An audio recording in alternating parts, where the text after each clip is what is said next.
Situated in the Northwest Valley, Peoria Unified has a proud tradition of excellence, serving the community for over 130 years. And what a community it is! With over 300 days a year of beautiful sunshine, district residents are just minutes away from State Farm Stadium, spring training games, awe-inspiring hikes, boating at Lake Pleasant, dozens of parks, and more than 60 miles of hiking, biking, and horseback trails.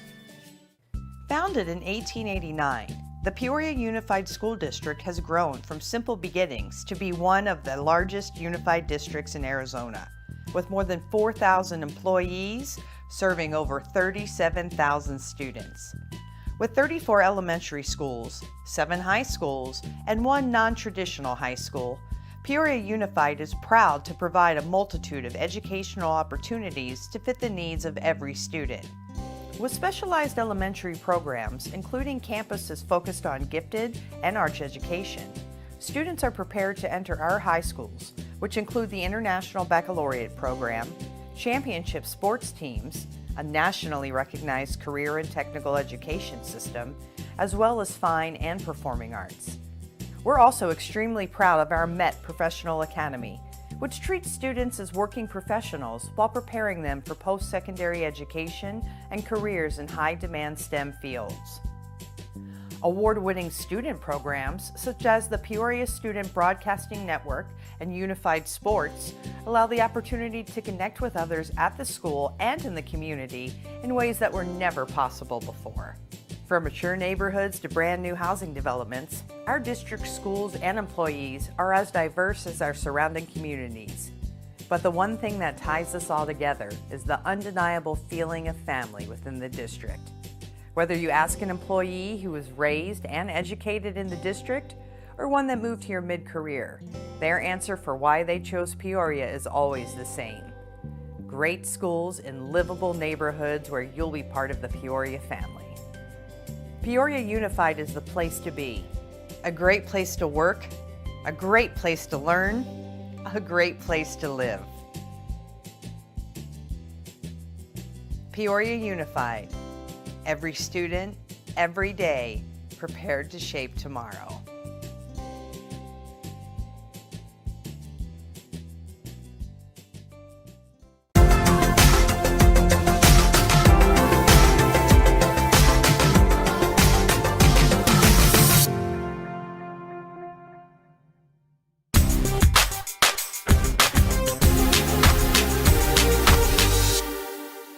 So, Ronald Seelam goes by Jeremy. He is our theater arts teacher. He's been here for a number of years, came to us from the University of Arizona.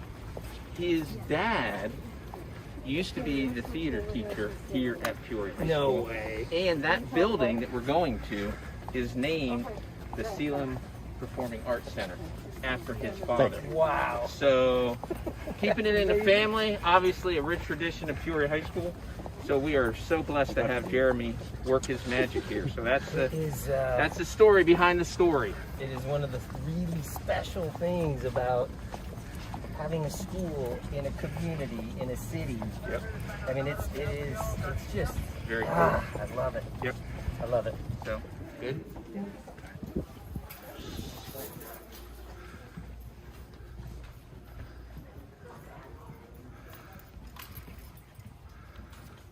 Where's Mr. Seelam? Mr. Seelam, come on down here.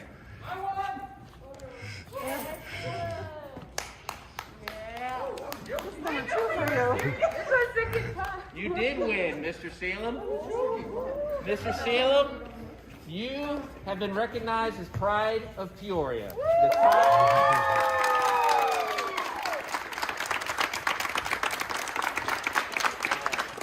top 1% of all employees. We are so blessed to have you work your magic here. This is the certificate. Thank you. Look at this really thick list of letters there. And then Dr. Reynolds is around here somewhere, our superintendent, who has some other prizes for you. While we're waiting for Dr. Reynolds, Rosa, you want to, who has his flowers? Oh, Cedrica has his flowers. Congratulations, Stephen. Thank You do an awesome job. Is it leaking? No,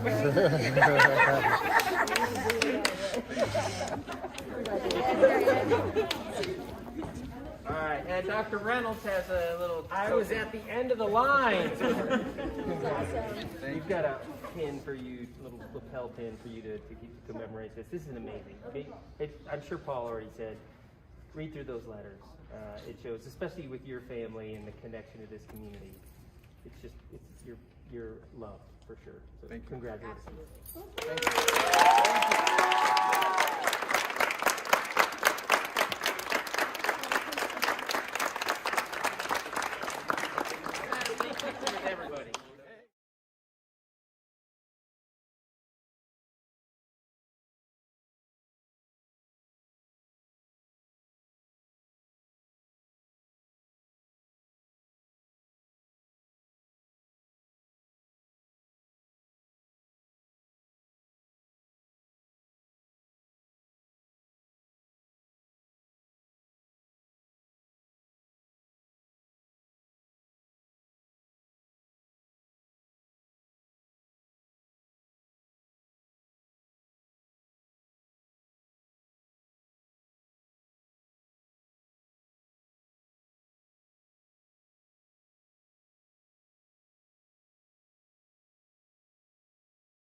time you got, Corey? 6 o'clock? Good enough.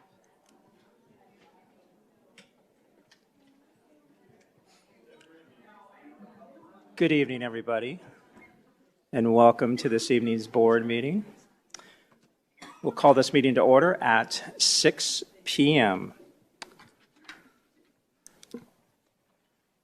Dr. Sorensen, would you lead us in the pledge?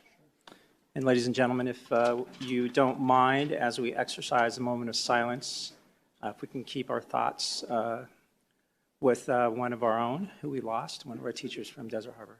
Thank you for that.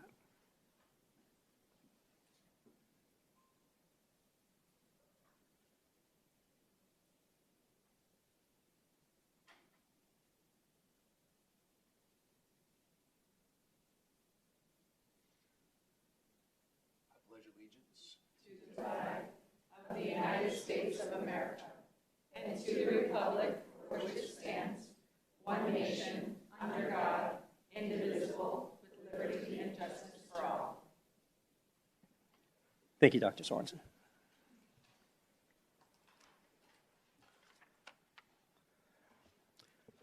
All right, like I said earlier, welcome to our board meeting. We do have a full agenda, as always, this evening. And again, we always appreciate our community joining us, both in the boardroom and virtually. Please know that we want nothing more than hold the entirety of this meeting in person with guests in our boardroom. Peoria Unified's policy outlines expectations for public participation and attendance at governing board meetings in accordance with Arizona open meeting law that allow for the board to conduct our business. If our expectations for decorum are not maintained, we will make changes to our meeting format as appropriate, including asking disruptive guests to quiet, exit, or if necessary, we may move our meeting to an alternative format that will allow the public to participate virtually. With that said, let's get moving on to our agenda. And before we get too deep into the agenda, I just want to let everyone know Ms. Representative Pingarelli is going to be late, maybe about 10, 15 minutes. And we do have Ms. Hill via phone conference this evening. So Ms. Hill, welcome. Thank you. All right, that said, going on to 3.1, address agenda, recommend changes, and consider approval of consent agenda. Do I have any board members that would like to make any changes to the agenda or pull any consent items? Ms. Hill? Not at this time. Okay. Dr. Sorensen? No, sir. Okay. Ms. Underhill? No. Okay. I don't have any changes to the agenda either, nor any items that I would like to pull. However, they're all 8? 8.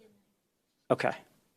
Perfect. And doesn't look like we have any public comment tied to any consent agenda items. So with that said, I do need a motion to approve 3.1, address agenda, recommend changes, and consider approval of consent agenda.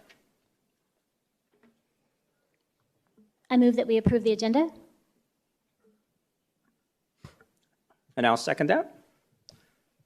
Ms. Contra, we have a motion by Ms. Underhill and a second by myself. Board members, please cast your votes. I'm assuming we'll have to do a voice vote with Ms. Hill? Yes, President Sandoval. We can just run through a voice vote for everyone if you'd like. Perfect. That's great. Thank you. Okay.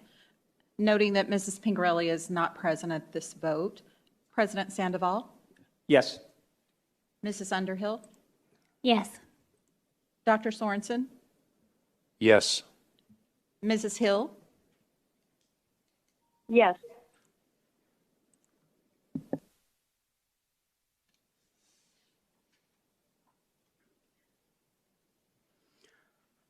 Okay, motion passes 4 with 1 absent. Thank you, Ms. Contra.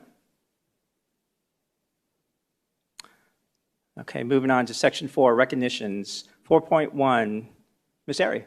President Sandoval, no recognitions this evening. All right, perfect. Thank you. 4.2, board comments. Ms. Hill. None at this time. All right, thank you. Dr. Sorensen. No, sir. Ms. Underhill. Yes, I first of all just wanted to say that I know summer school is off to a great start because I've been driving through the neighborhoods and it almost looks like school is kind of still in some places, which I'm sure the kids are not thrilled about. But I just want to thank our staff and our teachers and our parents and our students for, making that happen and for being there because obviously it's kind of a critical thing for lots of students this year. So just wanted to give a shout out to our teachers that are doing that because after this year, I know it was a big commitment to keep going. I also want to appreciate and share my appreciation for those of you that have showed up tonight to share your voices with us. And I also just want to give a shout out to the other 36,900 parents and family members in our district that aren't here. And thank you all for your continued support and your trust in our district. And I just want you to know that we appreciate your voices as well, and we need to hear you. So thank you. Thank you, Ms. Underhill. And yeah, I'll definitely echo that. I mean, this is my second term as a board member, and this entire year, 2021, has realized an attendance of community members that is definitely inspiring. So like Ms. Underhill stated, I mean, I certainly appreciate everyone's, courage and willingness to come out and express their voices, both present and those watching virtually, and those community members who are out there that support the fourth largest school district in our state. So thank you for that. Welcome, Ms. Pingarelli. You're welcome. Need some time to set up? You good? Okay. Any board comments that you'd like to make? We're on that. Okay, you got it. All right, moving on. 4.3, Superintendent comments. Dr. Reynolds.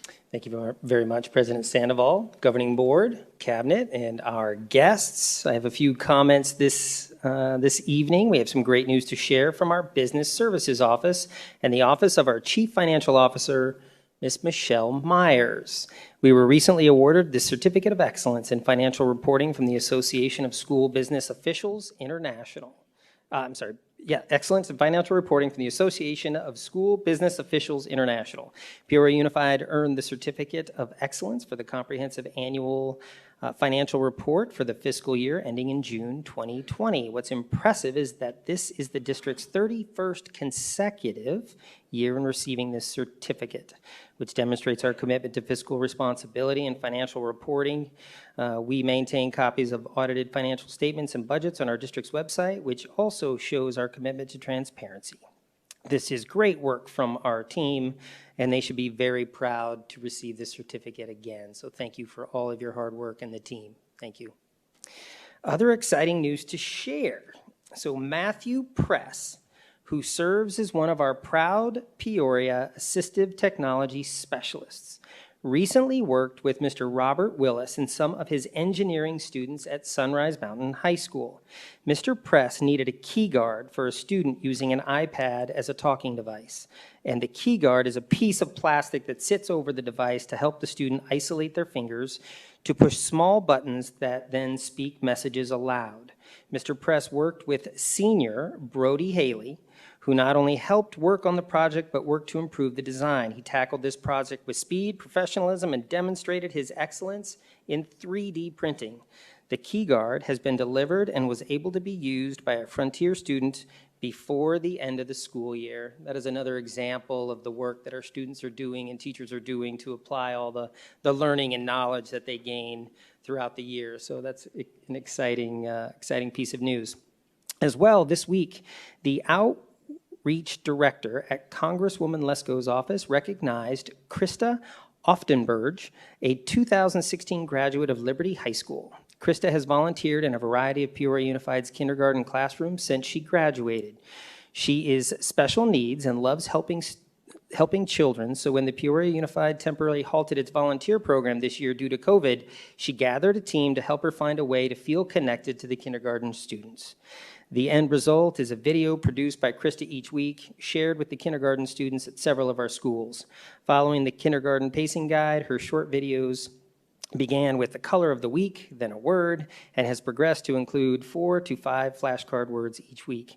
We shared this exciting story on our social media, and Krista has received so much love and recognition for the work that she does. Although Congresswoman Lesko was unable to attend the recognition this week, she will honor Krista in person later this summer.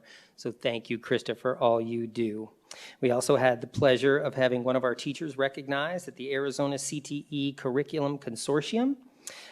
Recognized was Mr. Adam Schroyer, who serves as our culinary arts teacher at Cactus High School and is also a master at robotics, which is a unique combination. And he was highlighted for his instrumental work in sharing his knowledge and expertise to create curricular resources for the 2021 school year, and we really appreciate all the extra work that he put into that, which is really, really awesome. Also, you may have noticed that for the first time in a long time, we do not have a health data update on our governing board agenda, yes, that's okay. Which I hope is another sign that we are really headed to a return to normalcy. We will have, however, as I work with President Sandoval and Clerk of the Board, Mrs. Underhill, be updating our governing board at our next meeting for our plans to reopen August in the most normal way we can, and we're very excited about that. So with that ends my comments. President Sandoval. Thank you, Dr. Reynolds. All right, moving on to public comment. 5.1, request to address the governing board regarding matters not included on the agenda. Just a little bit of housekeeping. The board president shall keep control of the meeting and require the speakers and the audience to refrain from abusive or profane remarks, disruptive outbursts, applause, protests, or other conduct which disrupts or interferes with the orderly conduct of the business of the meeting. Personal attacks on board members, staff, or members of the public are not allowed. It is inappropriate to utilize a public hearing, the public comment segment, or any other agenda items for the purpose of making political speeches. Engaging in such conduct and failing to cease such conduct upon request of the presiding officer will be grounds for ending a speaker's time at the podium or for the removal of any disruptive person from the meeting room at the direction of the board president.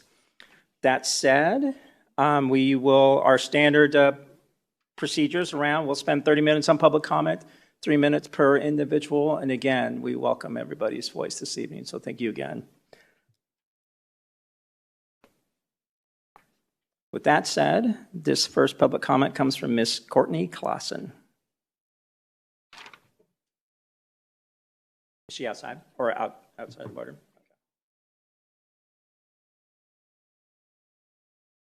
Okay.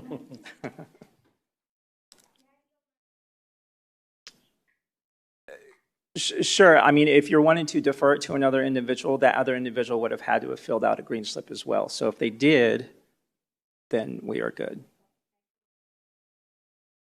Sure. Can you grab that?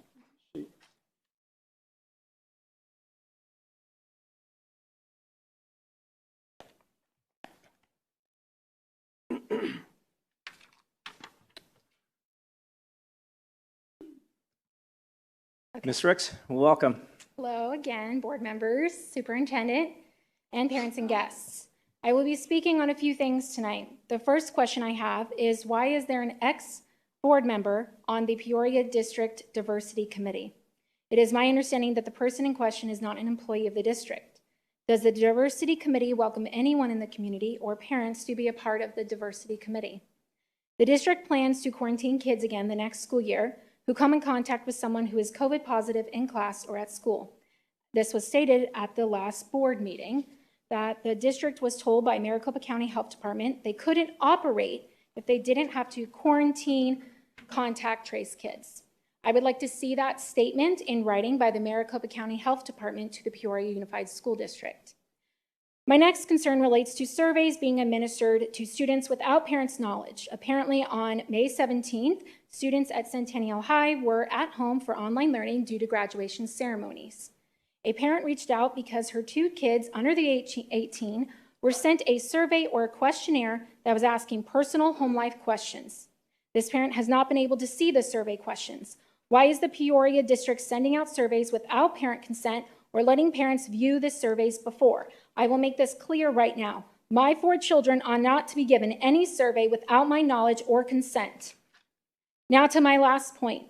On a previous board meeting, the Peoria Unified School District changed their vision mission statement. I will read the original mission statement first. The mission of the Peoria Unified School District is to provide each student with an excellent education that includes the academic, life, and social skills to become a productive and responsible citizen. The new updated mission statement states, the Peoria Unified School District prepares every student for a successful future as a responsible citizen who actively contributes to society, the community, and the workforce. This mission is achieved by prioritizing relationships and focusing on the safety and social and emotional well-being of students and staff, fostering a culture of active community engagement and inclusiveness. And it goes on with more on here. Where on here in your new mission statement do you cover academics? I don't see it on here. So does Peoria Unified not want to reach academics anymore in the district? It's right here. I printed it out on a past board meeting. That's my questions on that. So thank you for letting me speak today.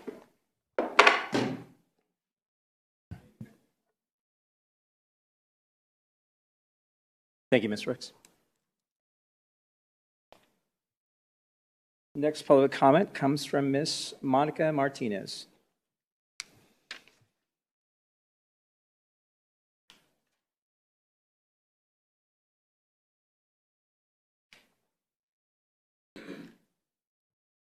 Waiting for my clock. I know the drill. Good evening, everyone. I'm going to get straight to the point. I am a parent of this district, and honestly, it's been very difficult to watch from afar meetings being monopolized by a very small same group. I would like to publicly apologize to all of you, to our staff and teachers, for the intimidation and harassment that many of you have experienced, no matter what side of the coin you are on. I grew up in this community. I planted my roots here. I'm raising my children here. And I have never seen the behavior of the adults that display in this room. Thank you for still showing up and staying committed to the success of all our students. Thank you for getting us through a global pandemic, for not voting for Florida virtual, and for finding an online learning option for our diverse students that need that extra support. But I would like to address a few points that still are contentious in this environment. The elective history course that I voted on. Diversity does not equal division. The division is a result of the reaction to discomfort and fear.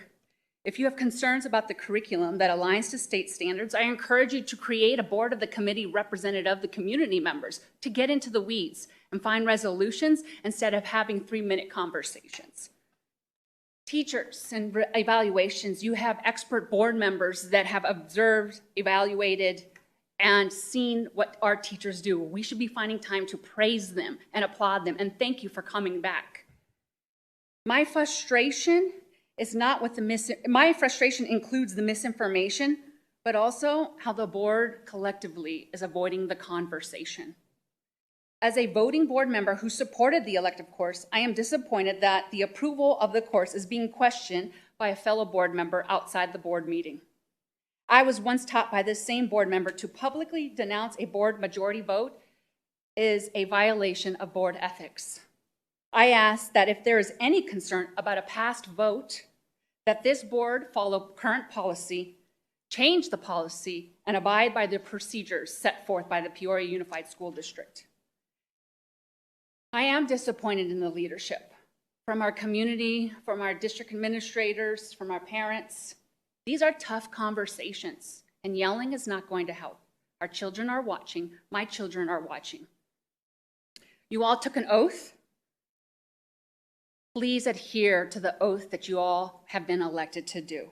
You have my full support to pause, ask for more information, and seek to understand. But that's going to require more time, terms of endearment, and more time. That is brave leadership and what parents of the Peoria Unified School District expect of all of you. Thank you, Ms. Martinez.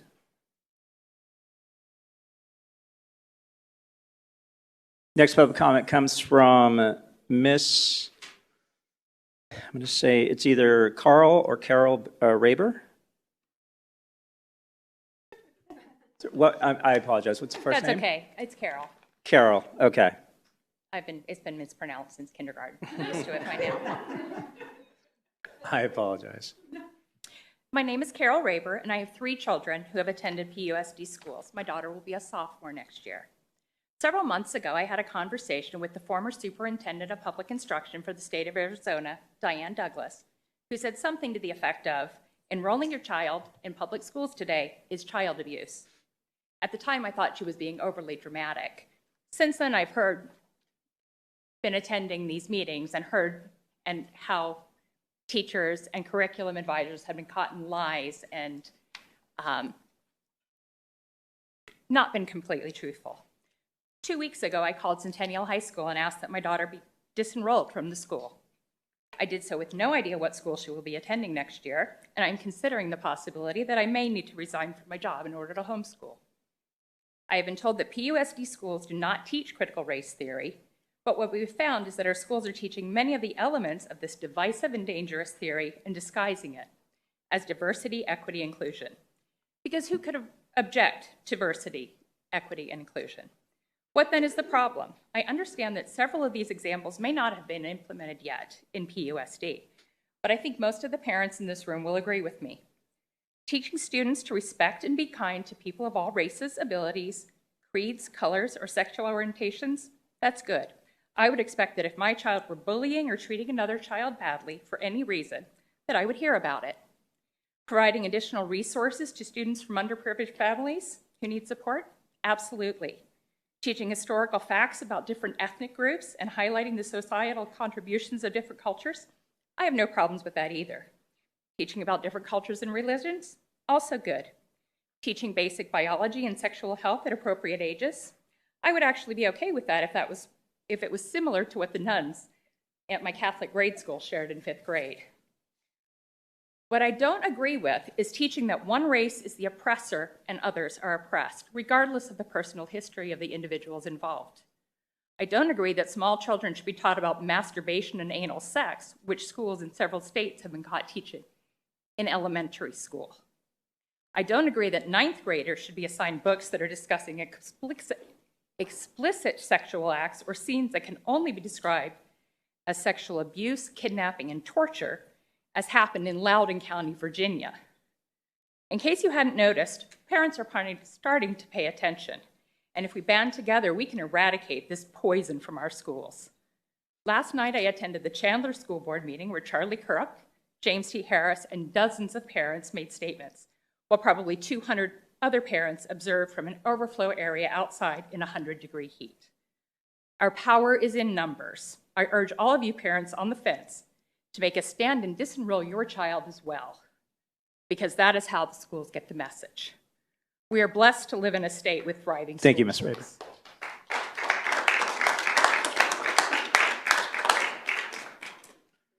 Next public comment comes from Ms. Melissa Grimshed. What?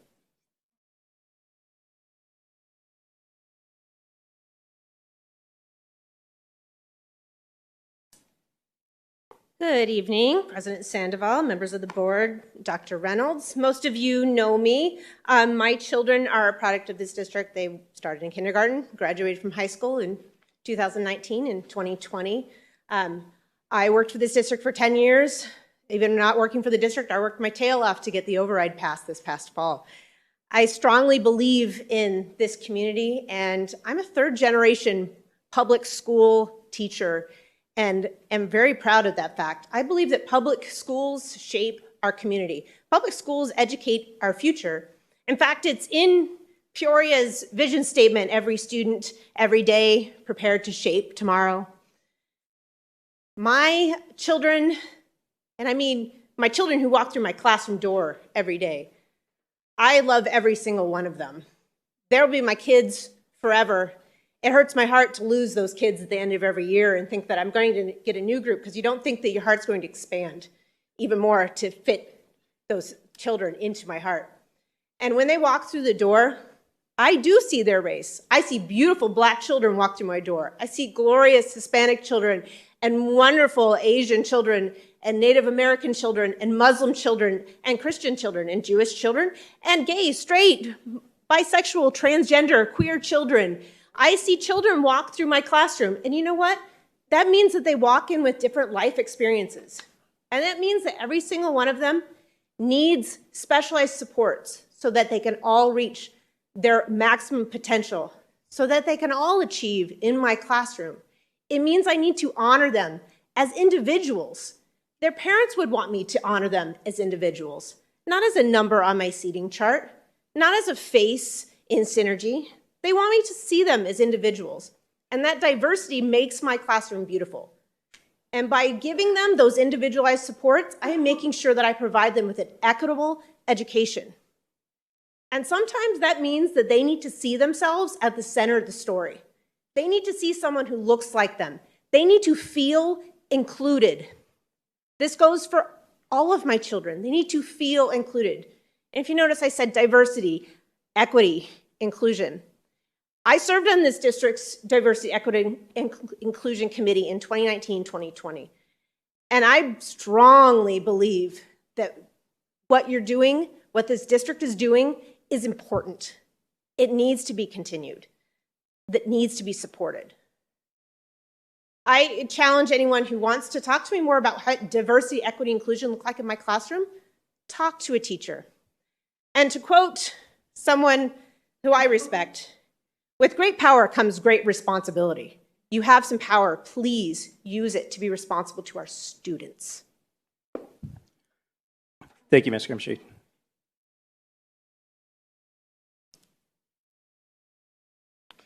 Next public comment comes from Ms. Donna Bartos.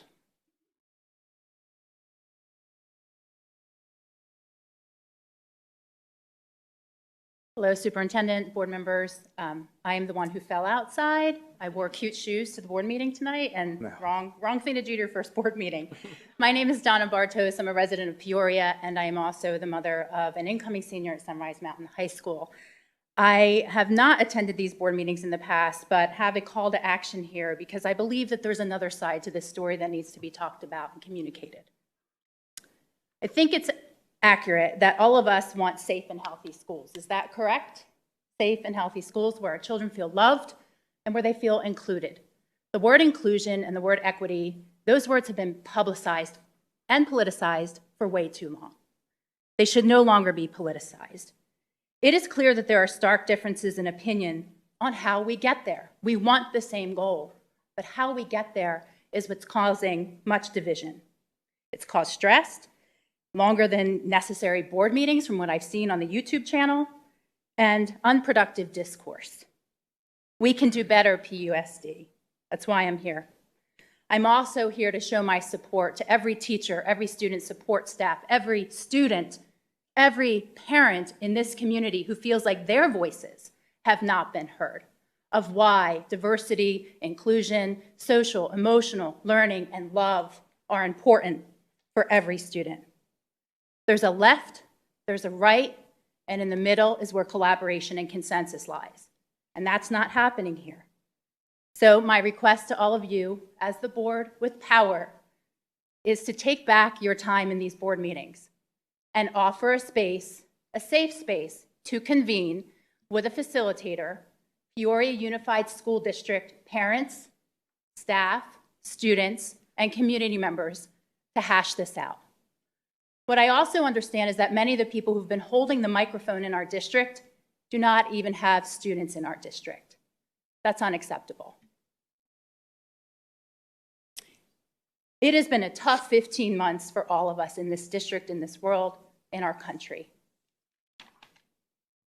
What I ask is simple, is for us to come together and learn about what is factually being taught in our schools and not what public opinion has you believe is being taught in our schools, and do it from a place of love.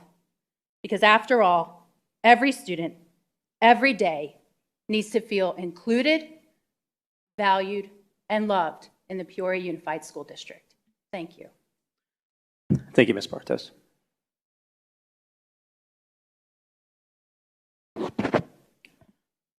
Next public comment comes from Ms. Paula Langseth. Good evening, Governing Board and Superintendent Reynolds. I've been a teacher for 30 years, and half of those years have been here in Peoria. I love our district. I love our kids. I love our teachers. I just recently went to one of the same events that Carol went to this year over at Dream City Church with Charlie Kirk, and one of the subject matters was critical race theory. And some of the points that he brought up just reinforce what I'd already been feeling, and I just wanted to share those with you. When I think about what he said in regards to critical race theory, I think of some simple things that I think we all learned as kids growing up. Number one was the golden rule, how, we want to treat others the way we want to be treated. The second thing I always think about is the preamble of the Constitution. All men are created equal, according to their Creator.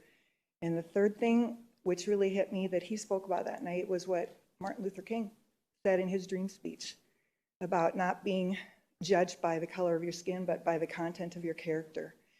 And critical race theory is actually completely the opposite of that.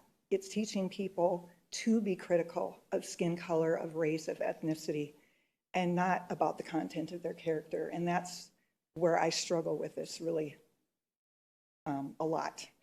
When I think about, as teachers, what we teach our kids every single day is we teach our kids to be kind. We teach our kids to help out one another if someone needs help, to share things, to include things. I've heard that word inclusiveness, to include things, people in what you're doing to help them feel a part of a group or a family.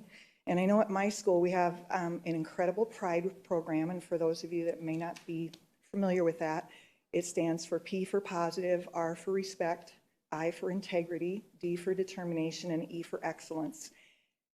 Our program at my school has just increased the respect and integrity of the kids on our campus by truckloads over the last few years, and it's just so exciting to see. And we also have our house program for the 7th and 8th graders, and that, as you guys well know, that that promotes leadership, it promotes inclusiveness, it promotes teamwork, kindness, all of those things. And again, it's been so successful, especially with the 7th and 8th grade groups we've had over the past couple of years. So my question is, if these are successful programs which we are implementing and are showing progress in, and positive things, integrity, positiveness, determination, leadership, all those things, how in the world can we put in critical race theory into that equation? It just doesn't make any sense to me. To me, it's common sense. Thank you, Ms. Thank Langston. you very much. Absolutely. Thank you.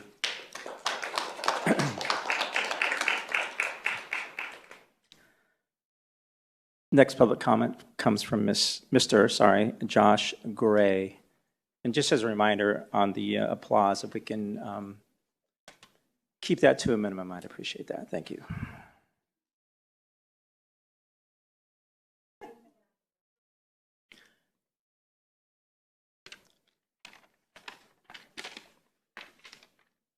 Good evening, members of the board, Superintendent Reynolds.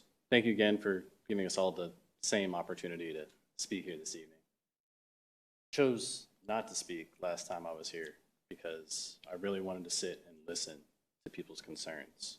I think that's something that's been lacking a lot within these meetings, is people truly listening to what other people have to say. And I heard a lot of anxiety and a lot of fear over critical race theory. I went back and I watched meeting after meeting, and people are very, very concerned about this. No one's been able to put a definition on it. I didn't know what it was until I had started doing my own research. No one's been able to say what critical race theory actually is. The best definition I found was the idea that we should teach history from a perspective that is holistic and considers the experiences of people from different races. In America, this means looking at the way our founding happened in the shadow of institutional racism via slavery, and how those systems have endured in this country, and they all come from that same time period. Someone mentioned the preamble of the Constitution. In the Constitution, it said all men are created equal. It also says slaves are worth 3/5 of a person. This is something that has been ingrained in our culture, and it's something that we have to accept before we can move forward from. Most of the concerns that I've heard are from people that are afraid that they're going to make the students feel uncomfortable from having to learn this information. I'm the son of a history teacher, so you can say I've been indoctrinated into having a love for learning about history my entire life.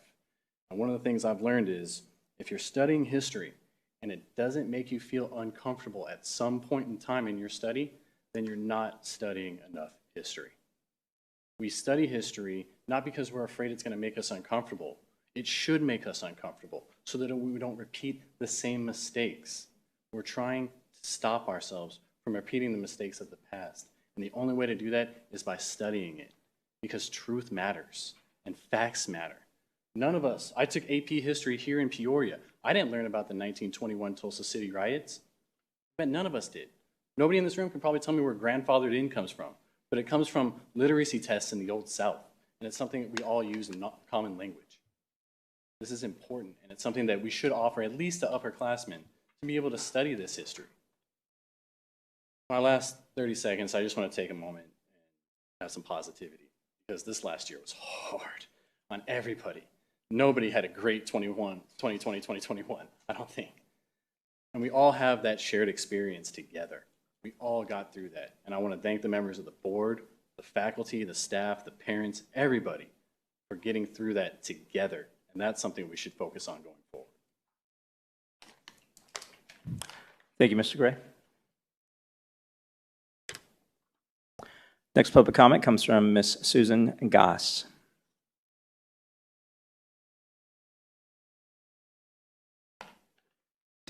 Ms. Family, do you have it for? Oh, there it is. Perfect. All right. Thank you, ma'am. Ms. Family, welcome.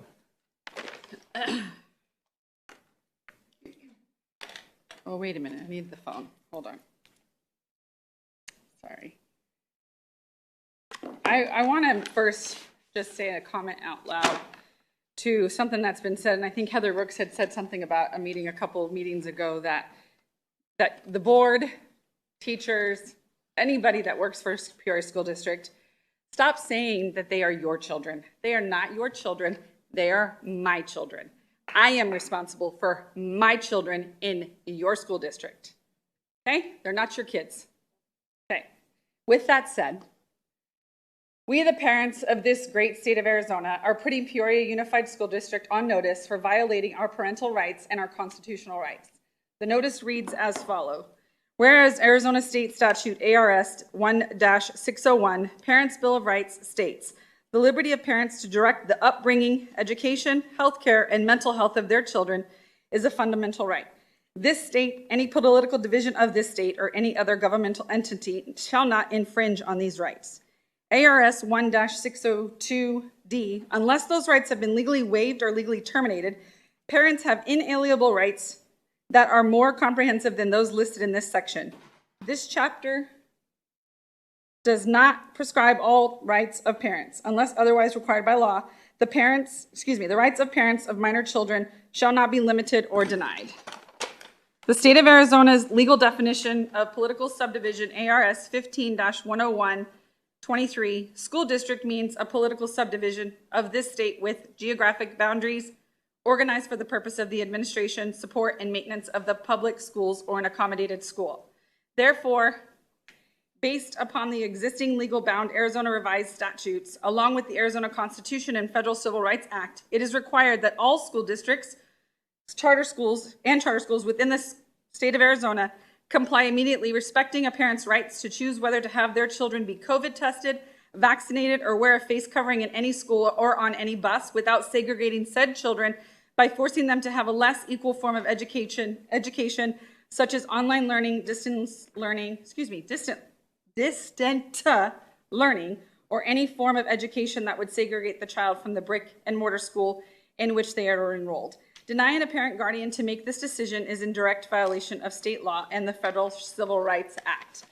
So I present these papers to you, President Sandoval and Dr. Reynolds, of a ton of parents that got together and signed these affidavits. You are being served. And I want to leave with this. It's very disheartening that there's so many parents that are joining in and wanting our voices to be heard, and yet we're being pointed out that we're raising our voices. I have a mom voice, and I'm just a loud person, so I'm not yelling at anybody, and I'm not getting in anybody's faces. I'm very passionate about my child's education, and I'm very passionate about Arizona and Peoria School District. So, Ms. Van Wee, would you give those to Ms. Contra? Thank you. Yep. Thank you, Ms. Van Wee.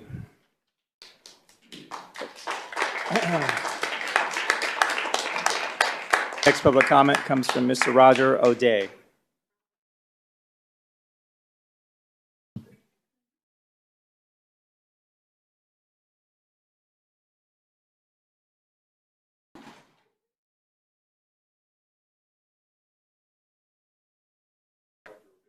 Yes, sir. Yes, sir. Welcome. Okay. My first thing I'm going to bring up, I'm going to be the jerk in the house. The Declaration of Independence is what says all men are created equal, not the Constitution. So, okay, now that's out of my head.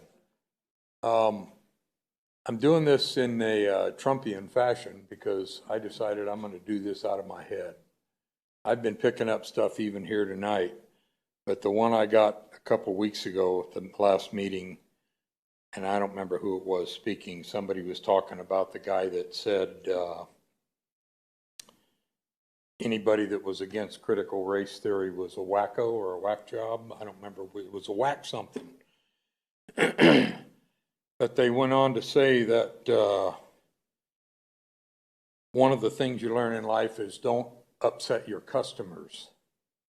And boy, that was a knife right through my heart. We're not your customers. We're your employers. People need to stop thinking that if you're an elected official, you run us. No, that's not how it works. You're elected to represent us. So I'm pretty sure this is a bigger crowd than you guys have been having over the past couple of years. And I know why they're all here. And so do all of you. That's why every meeting you come up and say, we don't teach critical race theory here, and we're not going to talk politics. Well, critical race theory is politics. That's the whole thing behind it. Diversity. What's the root word for diversity? Divide. You talk about diversity, all you're doing is teaching kids that instead of being a group of people that can team up and conquer the world, you're all different and you need to stay apart. And you say inclusive, well, that's an oxymoron for diversity, but the other side of it is inclusive in this realm only means as long as you're agreeing with my inclusiveness. So all of this stuff comes down to the same thing at the end. What I'm impressed with a lot of you moms, boy, you guys prepared. And I've been coming here for a few weeks now. I'm a grandpa, and both my grandkids are in Peoria School District. And so I guess I have a right to speak because that was also mentioned earlier.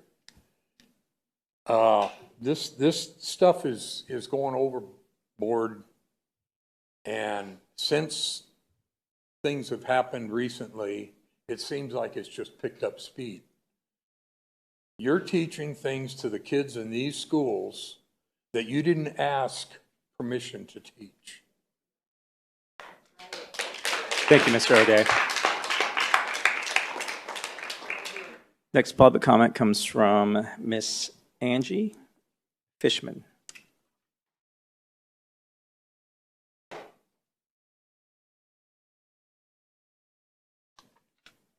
Yes, of course. Thank you. Ms. Johnson? Welcome. Thank you. All right, good evening, Dr. Reynolds, President Sandoval, and members of the board. First, I'd like to begin by saying thank you for allowing myself and Heather to preview the supplemental materials today that are being put forth for a vote. It was very helpful to be able to clarify exactly which programs and at what grade level they're going to be implemented and to see them firsthand. So I wanted to say thank you for that opportunity. And then I also wanted to follow up regarding the vaccine clinic that I spoke on last week, last board meeting, that was voted on with a 3-2 vote. After phone calls many parents have had with the district and the city of Peoria and Maricopa County Health Department and Albertsons, and after much finger pointing back and forth, everyone is still unclear who is responsible for the dangerous wording on the form. My concern, along with many POSD parents, is with the dangerous wording and the risks that it poses to minors. Currently, the wording is, minors ages 12 to 17 years old must have a parent or legal guardian sign the consent form on their behalf and have a parent, legal guardian, or non-custodial adult present and witness the vaccination. Non-custodial can be defined as any relative or any adult present with the minor. Non-custodial is defined as any adult, anyone 18 and older. A signature is required with no verification. It could be forged. No ID is necessary. If no parent is present, it should require a notarized form to ensure that no one is vaccinated without parental consent. This wording poses risks to divorced families, especially where only one parent has medical rights. It poses risks to any teen who wants to get the vaccine against their parental consent and could have a friend or anyone over 18 be present and forge a signature. This wording allows for medical secrecy and puts the child at risk if they receive a vaccine without the parent knowing. Side effects and vaccine injury are very real, and I live this nightmare daily. The district needs to revisit and revise the wording and require a parent with ID must be present for vaccine administration. Thank you. Thank you, Ms. Johnson. Next public comment comes from, let's say, Mr. Yakin.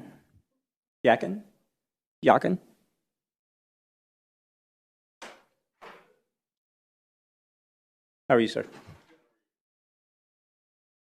I tried to simplify it by just putting Yakov on there. Yakov. So just a few quick comments. Good evening, board, parents, teachers, staff, everyone. From some of the things from last meeting, I wanted to find out some more information about some of the topics, and I filled out a public records request. I got a response back from the district saying it would be about 3 to 6 months to get those records. So how are we as parents supposed to become more knowledgeable and educated when the timeline to receive documents like that is so extensive? I do want to give a shout out to Glendale Police. They've been a phenomenal source here and presence here. You know, just thinking about whenever they show up and they go to their house of worship, whether it's church or temple, and they pray for peace, they're actually praying for unemployment, if you really think about it. So thank you guys for being here and doing the professional job that you're doing. I do want to repeat something I had last time, that more children, and I think our district is included in the statistic from the CDC, that more children have committed suicide during COVID and the COVID pandemic than have actually died from COVID itself. And I think we need to keep that in our minds as we move forward to opening to normalcy, hopefully in this next school year. I also want to provide some insight about a comment earlier about the 3/5 vote that has since been obviously amended. We don't all have a 3/5 vote anymore. But I believe from my history lesson was that that was to control one side from getting too much power. That slaves that came into our country, either wittingly or unwittingly, obviously, they would have a voice still, but it wouldn't be favoring one area or another geographically. So I think that 3/5 vote obviously has been amended, but I think that there is some misunderstanding as far as what the intent was of the 3/5 vote. I also want to thank the teacher in the tie-dye shirt. I don't have a name. I was trying to write down names. Thank you for your calm and your poise and addressing the public in the comments here. And I wish that you were one of my children's teachers. Your demeanor and your presence here was very calming, and I appreciate that. Thank you. Thank you, sir.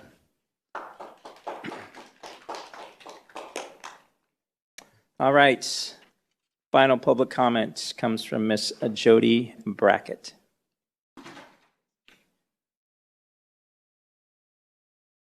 Hello, everybody. I just wanted to find out, I know we kept on hearing that you guys were going to look into taking the mask off dress code. We haven't heard anything about that. It just disappeared. I'm sure it's still in the dress code. We haven't seen it off the dress code. I would like that looked into a little more. Please get that taken off the dress code.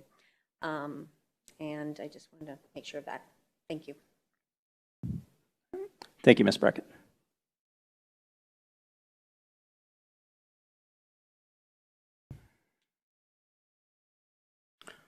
All right, so that concludes public comment. We had no items removed from the consent agenda. So that puts us into section 8, discussion items. 8.1, supplemental resources and materials presentation. Now, I believe we have some public comment tied to this line item. So our process is the district will present, we'll allow for public comment at that point, and then after that, board comments and questions.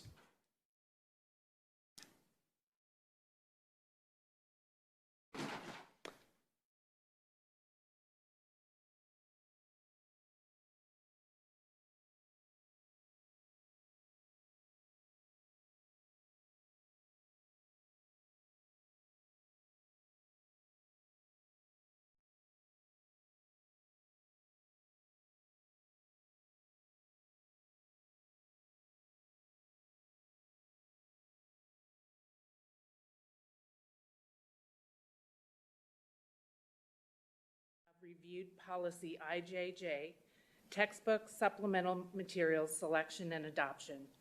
This policy states that the governing board will approve and adopt all new textbooks and supplemental resources.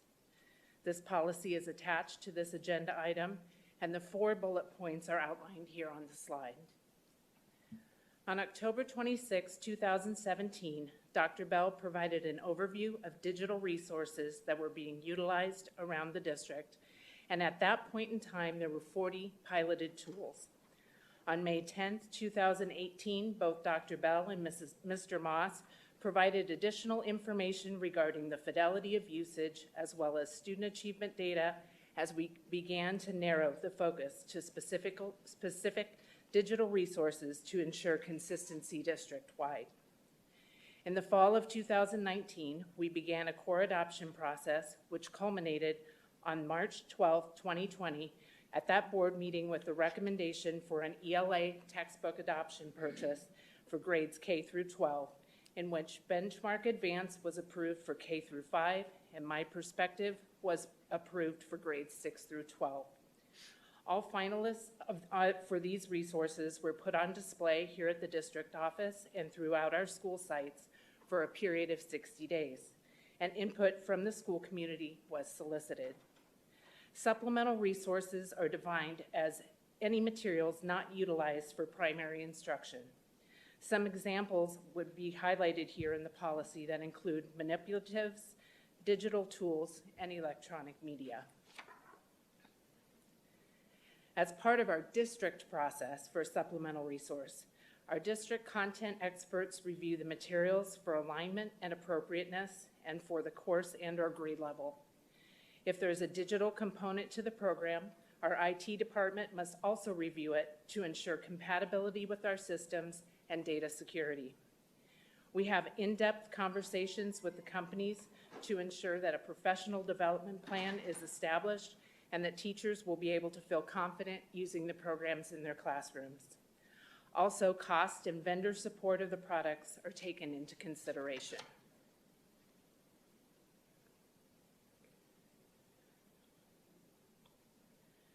A school may wish to utilize a supplemental resource within their classroom. There is a process for this prior to the item being purchased and utilized. We have a supplemental resource form that must be completed, and an approval form from the building principal must be given. Our curriculum team looks for the alignment to the standards, age appropriateness, accuracy of content. Is there already something on our approved list that would be better fitted? And technology approval granted through IMT. The supplemental list has grown over time.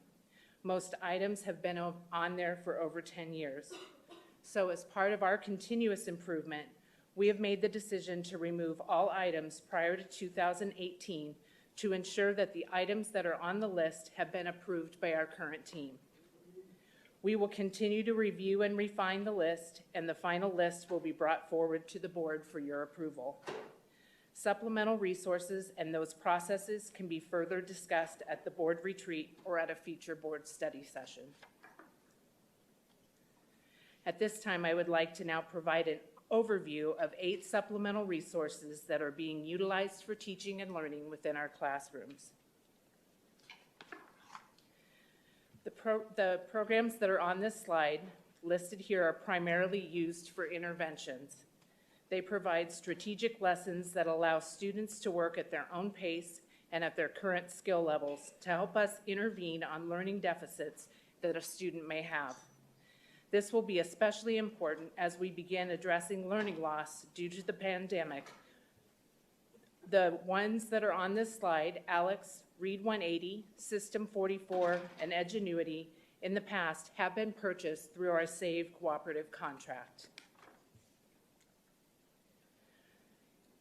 These other 4 programs that are on this slide currently are in use by sites and were purchased through a cooperative contract in the past. Some of these intervention programs are also being utilized in our summer programming. These are examples of resources that have gone through our evaluation process and still need to be purchased or renewed for the new school year. At this time, I will turn the presentation over to Ms. Myers to speak about procurement and supplemental resources. Thank you, Ms. Sox. Ms. Myers, welcome. Thank you. Good evening, President Sandoval, members of the Governing Board, Dr. Reynolds. At the April 22nd Governing Board meeting, administration provided a presentation on procurement and cooperative contracts, which included an overview of Arizona Public School District purchasing requirements, intergovernmental agreements and contracts, cooperative contract awards, and district purchases.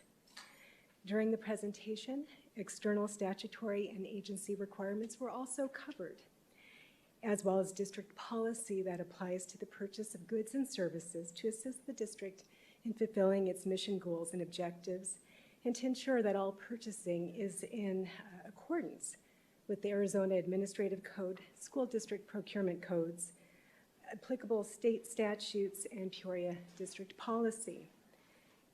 Administration has previously also shared that the Arizona school districts do regularly use cooperative contracts to procure products and services, including supplemental resources.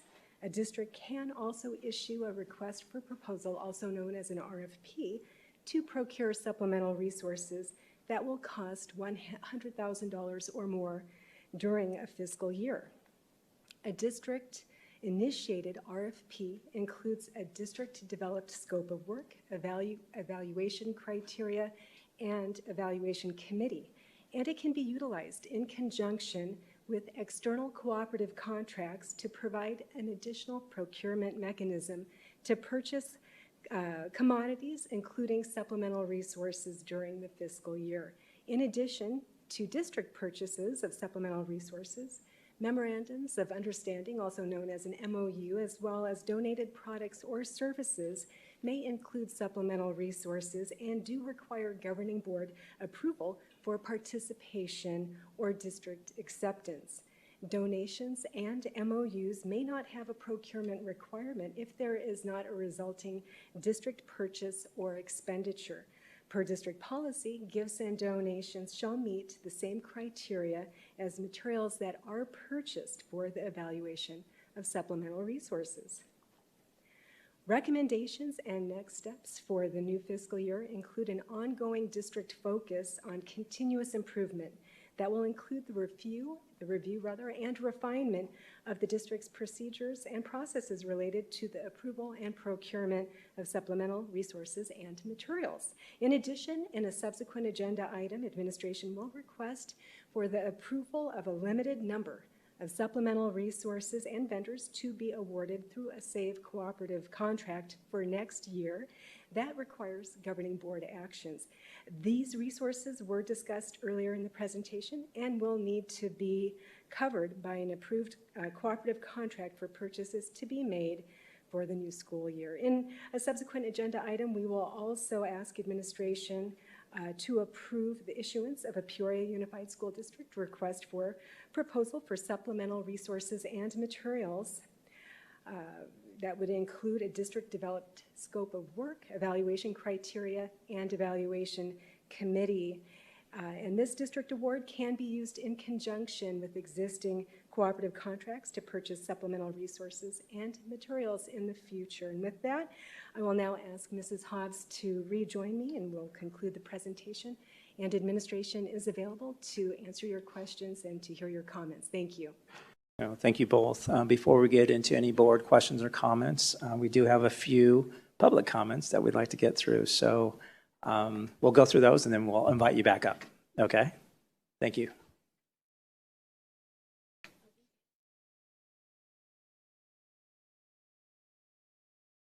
First public comment tied to this line item is from Miss Wendy Van Wee. Hello again. So I'm going to read, this is probably one of the best ways I found that this person speaks. I'm going to say for myself, but I'm sure a lot of other parents. This was written by Dr. Bridget Melson, and she wrote this to the public school staff and teachers. Please teach our children reading, writing, non-cancel culture, history, and math. They don't need to learn about having sex from their teacher.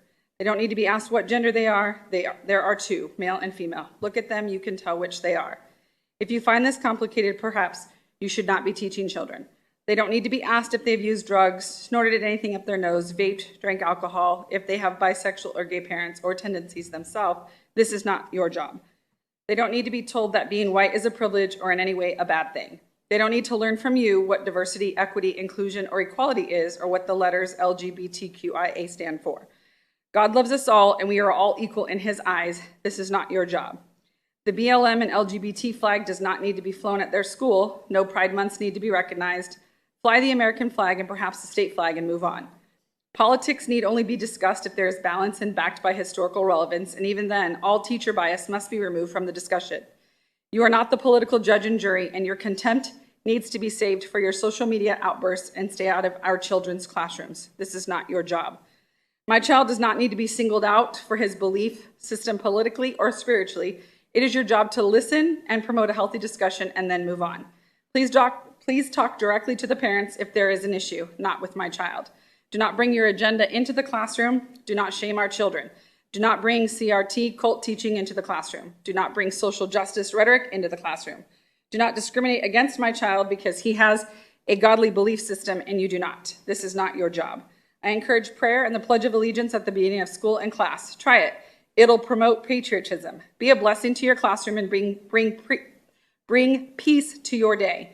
Take note, there is one God, one set of moral rules, and his wrath will be upon you if you diverge from his moral path. Teach reading, writing, history, and math. This is your job.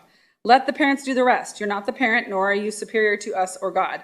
Remind yourself of your place. Respect our position, and in return, we will respect yours. Thank you, Ms. Van Vee.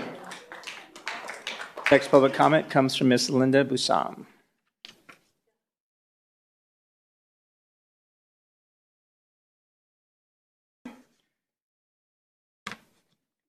Thank you, Governing Board members. My name is Linda Busam, and I see that you've set guidelines to vet supplemental resources. Well, I'm not so sure that it's enough because you see it's the directors, the coaches of curriculum, as well as some of the site principals who are woke and complicit in the indoctrination of our children. There was a time when parents trusted the public schools. They thought they had the best interests of our kids at heart. But after reading emails provided from FOIA requests, I see that we're being lied to. In an email dated December 4th between a curriculum coach and a professor who now lives in Bakersfield, California, they state that the 1619 project is an accurate representation of history in comparison to the 1776 Unites program, which teaches history from a white European perspective, even though it showcases contributions and excellence of African Americans throughout history. They go on to say, if you are truly anti-racist and you try to support diversity, inclusion, and equity, you're going to make enemies, and they're willing to take that loss. In an email dated January 29th, the curriculum coach and the Desert Valley Elementary School principal didn't think that parents complaints are a good look for the Peoria schools. And if they were a parent trying to get a feel for Peoria schools by watching its school board meetings, they would probably move far, far away after listening to these public comments. I couldn't agree more. If you can possibly take your child out of government schools, do it now. The principal declares, and I quote, "Admin has some control to quiet those pushy voices. Our curriculum coach says, and I quote, at this point, it needs to come from the very top." So they seek the advice from the executive director of Arizona Schools, Administrator Mark Jorgenstad, who advises them how to silence parents from a legal stance. Mark cites a Ninth Circuit Court case which upheld the principal's plans controlling the rights of communication between schools and unruly or difficult parents. The parent in this case was extreme. After months of insults, aggressive stalking, hostile emails, and threatening staff members at a Washington state school, they finally established a customized communication plan, which he disobeyed. He thought his First Amendment rights were being violated, so he took his case to the federal court, and he lost. Of course, this is nothing like what's going on here. We are fighting for our very souls of our children and the future of America. Parents, grandparents, and shareholders alike have a right to know what our teachers are being taught. These are our children, not yours. Thank you, Ms. Bishop. Thank you. Thank you. All right, last public comment tied to 8.1 comes from Ms. Heather Rooks.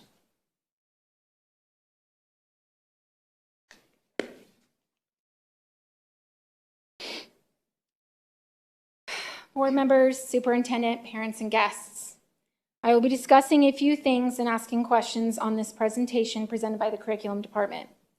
Within AZ state standards, is there any standards for social emotional learning? I have researched the social emotional program and how much funds are paying for this. Why are we paying funds for this program and not have funds for textbooks? Or have funds instead of the social emotional learning program for math, reading, and writing interventionists, for kids who are struggling and helping teachers with this in their classrooms. The social workers and school counselors should have funds for the children who need those services, but the social and emotional program should not be using district funding for social and emotional curriculum to be implemented to all students. The social, emotional, and values are for parents, guardians, to teach their own individual child. Where is the curriculum department standing with the funds not being used for textbooks and math, reading, writing interventionists? It seems the funds are being used for the social emotional program in my research. I would like to also ask, where was this presentation or process on information of an elective course being withheld from the school board, parents, and community back in December of 2020? The process should have followed the following syllabus, resources, and objectives given to the board. A last question I have for the curriculum team and board. I will be reading an email dated from February 2021 from the curriculum team with a principal who wanted to bring into the schools in the district a website titled A Social Justice Standards Anti-Bias Framework Teaching Tolerance. I would like to point out the email was also sent to an ex-board member who is not an employee of this district and shouldn't have a PUSD email. I would like to down the road do a PD and show teachers these standards and look for connections to our actual social studies standards, but we can talk about that in the far distant future.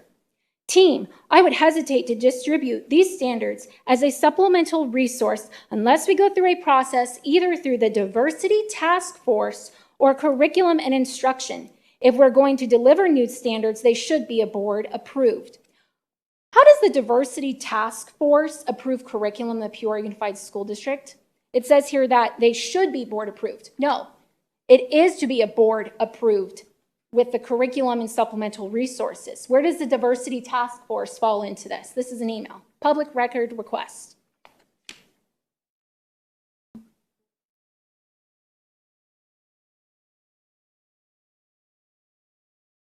No? No answer. Thank you, Ms. Ricks. Yeah. No answers. Ms. Myers, Ms. Hobbs.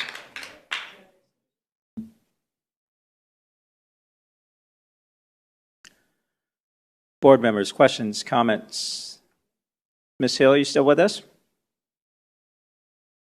I am, thank you. Yes, I guess I did have a couple of questions with regard to this specific item. I realized that there was mention of an evaluation committee, which would obviously oversee which specific supplemental items would then be allowed within the schools. I do like this concept, but then my question is, who exactly would be on this committee that would make those choices? And is that something that I personally could be on as well to help oversee? President Sandoval, Mrs. Hill, we always use teachers within that content area. We also use some of our curriculum team. Administrators are part of that process as well. Certainly our district leadership takes a look at that as we begin looking at those resources. And like I said in my presentation, we look specifically for alignment of standards and whether or not the resource best fits our needs for the standards that are going to be taught in that classroom. Anything else to add, Ms. Myers? Okay, Good? and so, oh, sorry. No, Ms. Hill, go ahead. So is there, sorry, it's hard to know who to talk to. Is there an opportunity for a board member such as myself to be on that specific evaluation committee to kind of oversee as well, to get a little bit more, information with regard to these supplemental materials so I can really dig deep? So that was my question too, is that a possibility for a board member such as myself to be on such evaluation committee?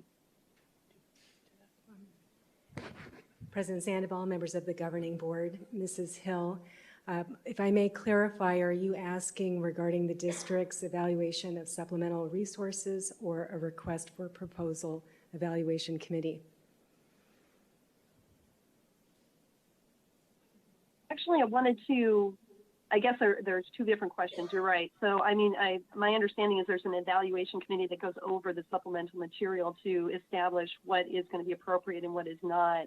And I wanted to see if that would be an area where I myself might be able to be on that committee, or if that is not something that a board member would be able to do.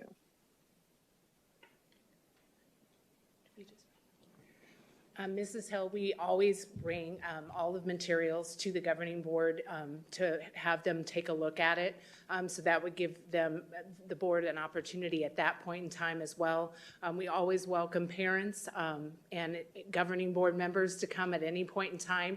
We have a curriculum resource room that doesn't necessarily house supplemental materials because those are typically out in the classrooms, but it does house all of our core adopted materials, and we welcome parents to participate in that as well.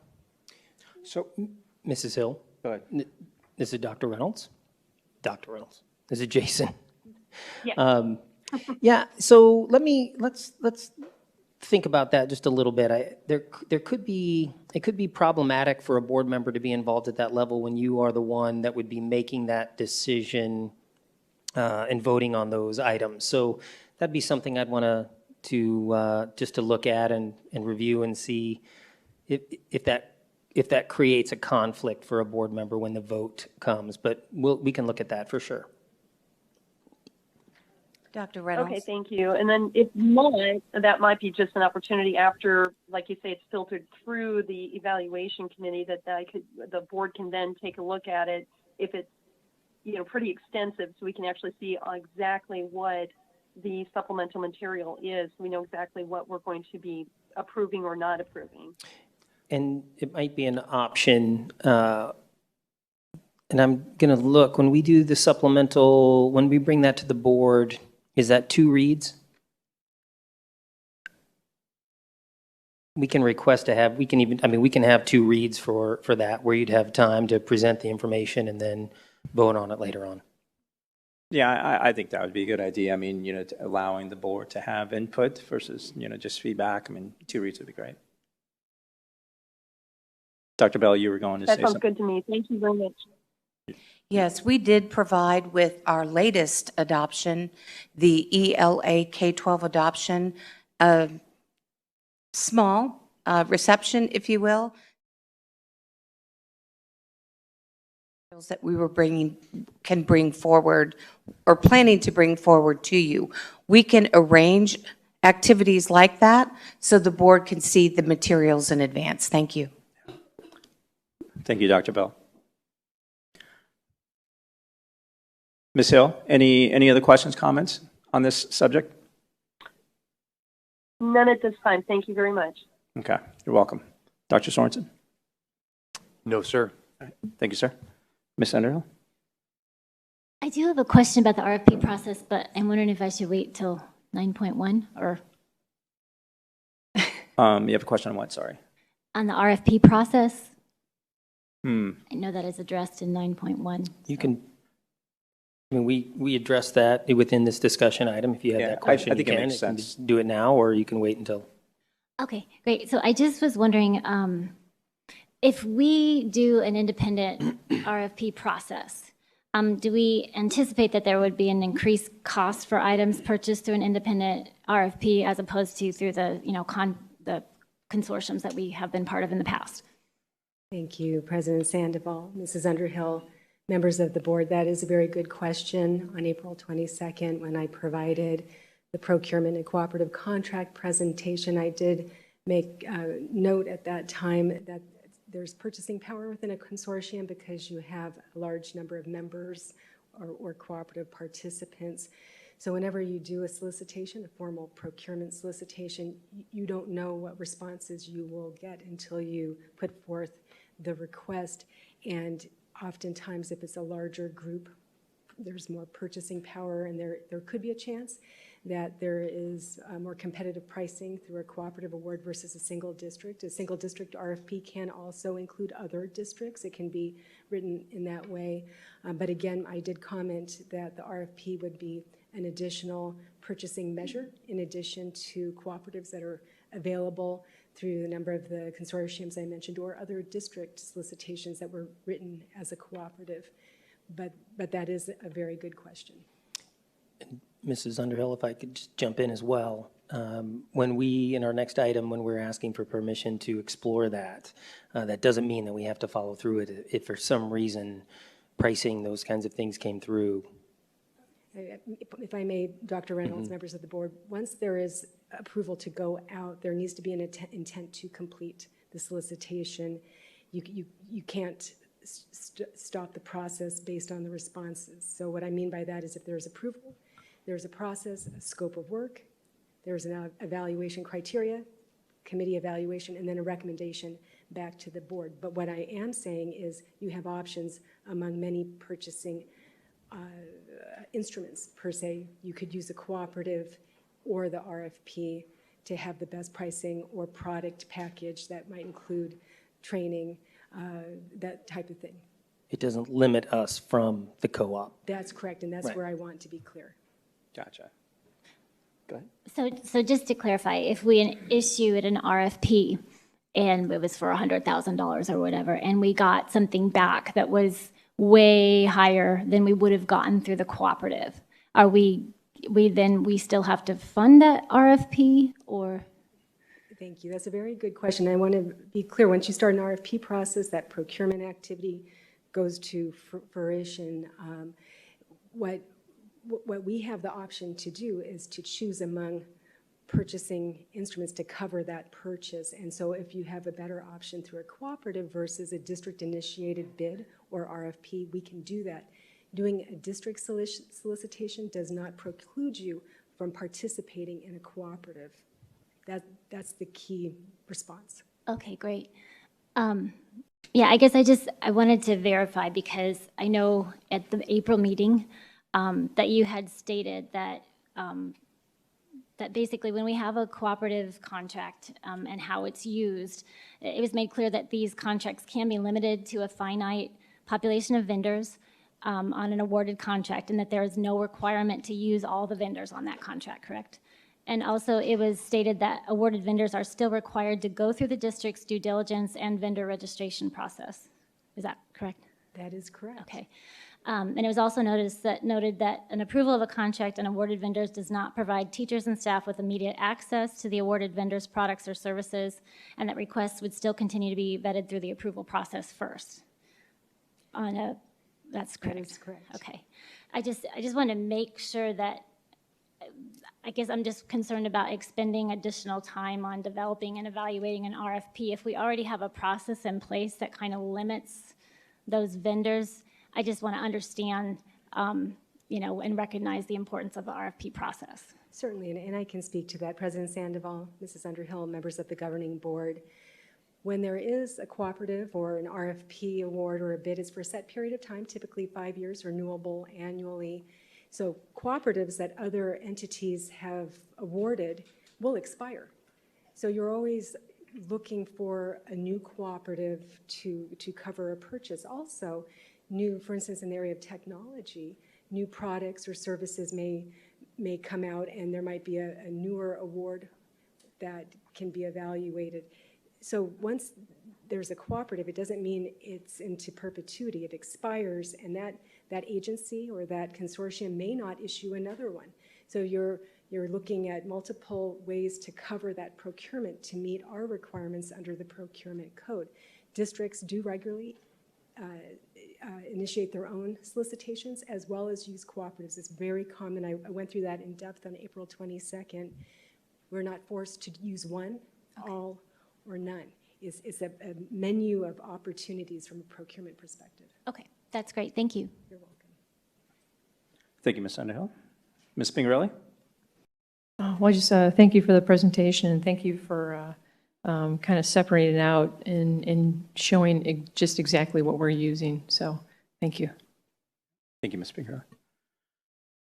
Can you talk a little bit more about the, in the presentation, Ms. Hobbs, I think it was you that spoke to this about how, when we're vetting and considering, a new curriculum, how it gets set out into the lobby, is that right, of the district office? Can you talk a little bit about that process and even how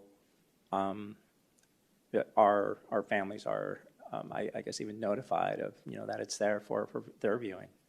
Certainly, President Sandoval, members of the governing board, when we go out for a core adoption, which is an adoption district-wide, like we did last year for our ELA core adoption K through 12, we started with a multitude of vendors. We had administrators, we had teachers, we had content coaches, we had instructional coaches, a wide net of folks on the initial team.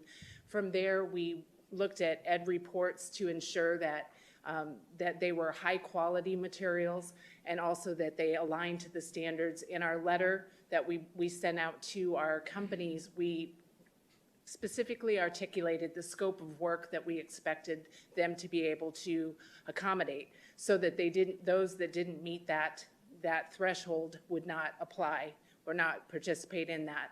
From there, we did additional time where we spent time with each of the vendors. They did presentations, and then we narrowed it down to eight vendors that were finalists. We are required to have those out for public viewing here in the district office for a period of 60 days.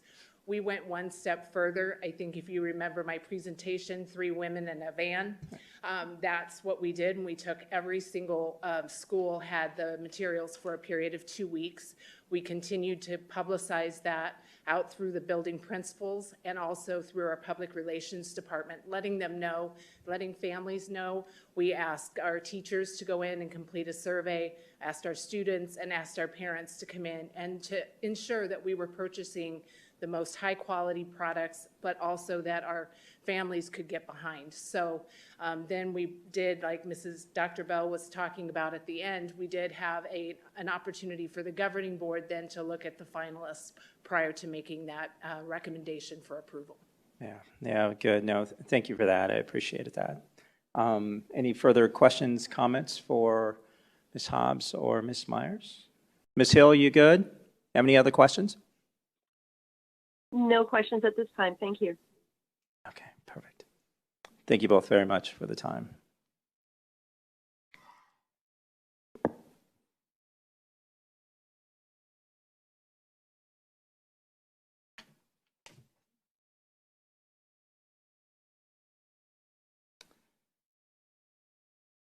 All right, moving on to Section 9, action items. 9.1, supplemental resources and materials request for proposal.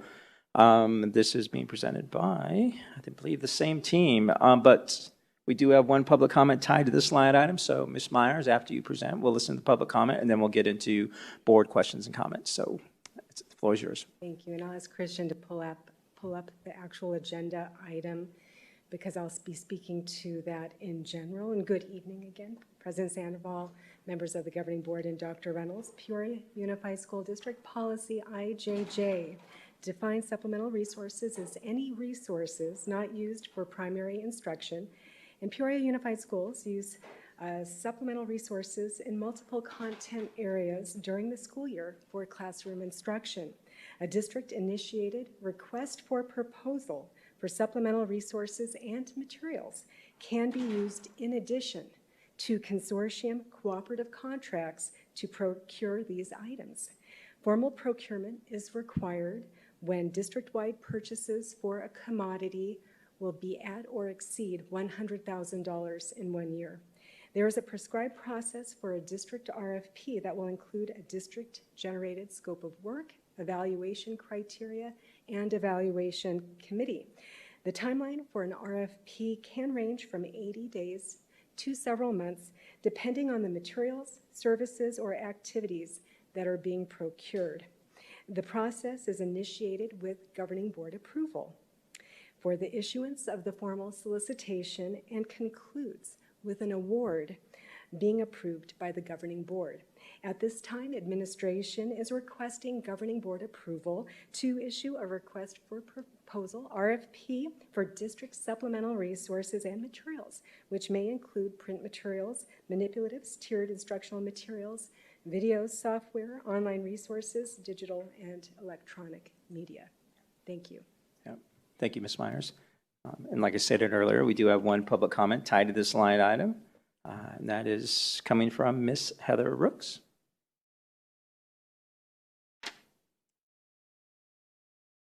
All right, hello again, board members, superintendent, parents, and guests. The evaluation criteria and district evaluation committee, I know that was spoken earlier. I'd like to know why it's not open to the community and parents. I would also like to present an idea for this proposal to the board to be considered regarding teachers using online supplemental resources. I know, Dr. Reynolds, you said that this was already in the district, but I do not believe it is being followed by some. If the teacher wants to use a supplemental resource in their class, they first need to submit the request to the school principal. The principal needs to sign off on the resource if it falls under the policy IGD that states no district shall include in its program of instruction any courses or classes that promote resentment toward a race or class of people, advocate ethnic solidarity instead of treatment of students as individuals, promote the overthrow of the United States government, and many more. Some parents want to see a documented action of change within this process. A professional teacher development day that would go over the process so everyone is agreeable and on the same page. For example, this is not actually working in the district. I was told by a parent this last week, her child's teacher at Centennial High School has been using the 1619 project in the AP US History class as a resource this school year. Who approved this? Or was there any approval process? We need to see accountability, transparency, and action when it comes to online supplemental resources. Parents are pulling the kids out of this district, and this is a part of it.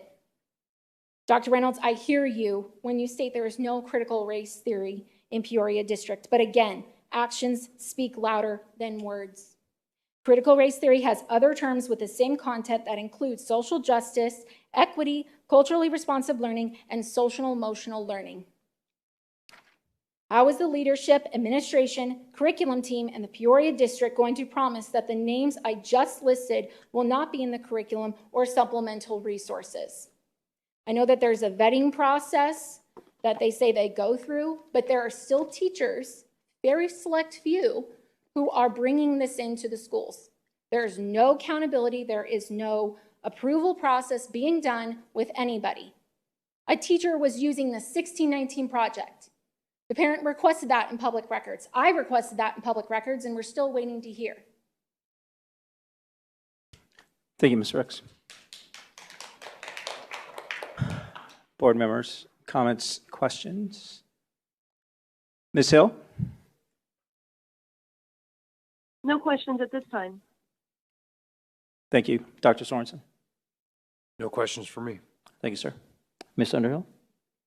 I just have a question. I just want to make sure that in developing the RFP, that we're making sure that we are not being so narrow that we are not able to meet the various diverse needs of all of our students. So I guess I just want to make sure that we're not conflating critical race theory with all host of other names that you just said that are not the same thing.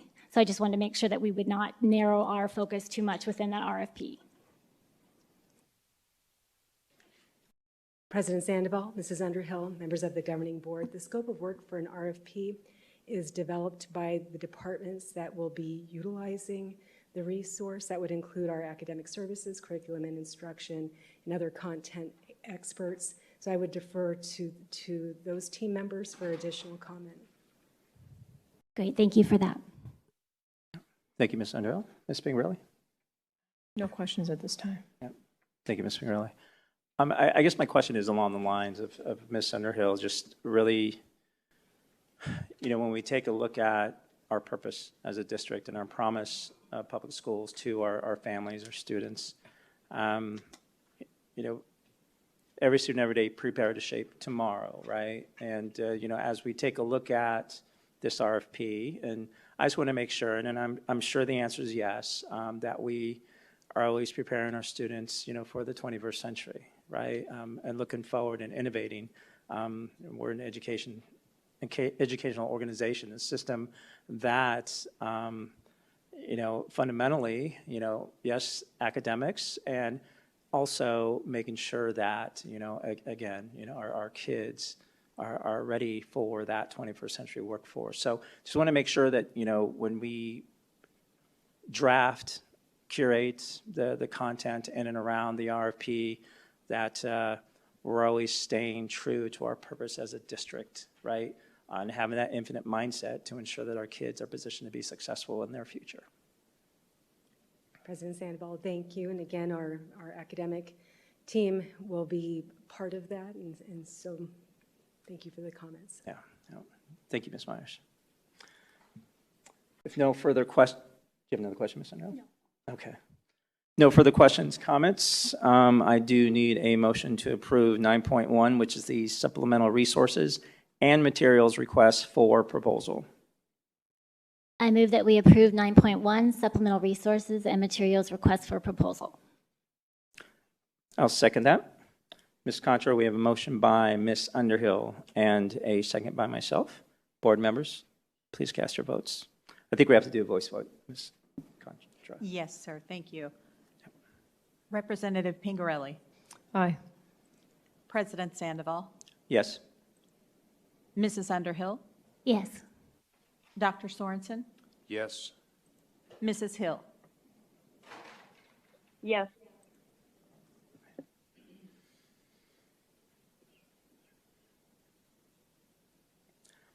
Motion passes 5-0. Thank you, board members. Okay, moving on to 9.2, approval to add limited vendors and identified supplemental resources under Cooperative SAVE Contract number 21-29 MP, Supplemental Educational Resource. And we do have a public comment tied to this line item, so we'll allow Ms. Myers, I believe, thank you, welcome again, to present, and then after that we'll hear public comment, and then we'll get into board comments and questions. Thank you to President Sandoval, members of the governing board, and Dr. Reynolds. Tonight, administration is bringing back a previously tabled agenda item to approve the addition of Cooperative SAVE Contract 21-29 MP, supplemental educational resources to include online programs, digital downloads, CDs, ebooks, and apps. The original agenda item on April 8th, 2021 included the entire list of 63 vendors and 351 supplemental resources that were included in the Mesa Public School District's Cooperative Contract Award. Administration has previously clarified that approving a cooperative contract award does not require the use of all of the products or services within the contract. The actual RFP itself, the scope of work within that RFP stated the intent was to award multiple vendors who can provide supplemental materials that meet the needs of SAVE members. Each SAVE member or district may then choose from the list of awarded vendors to meet their specific needs.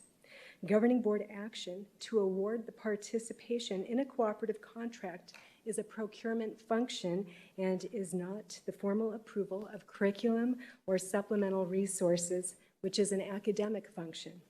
Earlier this evening, during the supplemental resources presentation, Mrs. Hobbs reviewed 8 supplemental resources that will be used in the new school year and that are also included in the SAVE contract. These resources will need to be procured under one of the board's approved cooperative contracts for the new school year, and hence we're bringing this forward tonight.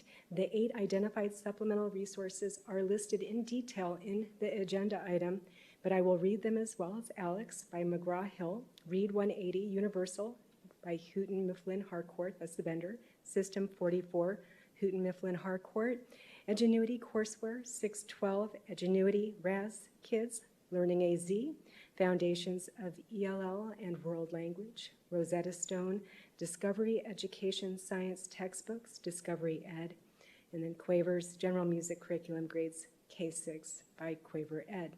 The district is recommending the approval of only the 8 supplemental resources and vendors under the SAVE contract number 21-29MP for online programs, digital downloads, CDs, ebooks, and apps for the procurement of future district purchases. The district has conducted the required due diligence process for the purchases to be made as we're required to do for this cooperative contract to ensure that the contract complies with the school district procurement rules. The district is not requesting that any other vendors or resources be approved with this award or requested board action. The annual usage for this contract has been initially estimated to be $150,000 for any pending purchases for the new school year. If it's identified that there are additional purchases beyond that dollar amount, we are required to bring that revised estimate back to the governing board for approval. At this time, administration is requesting the governing board approve the district's use of this cooperative contract for the identified and limited vendors and resources and named products. Thank you. Thank you, Ms. Myers. We do have one public comment tied to this line item, and that public comment is from Ms. Heather Rooks.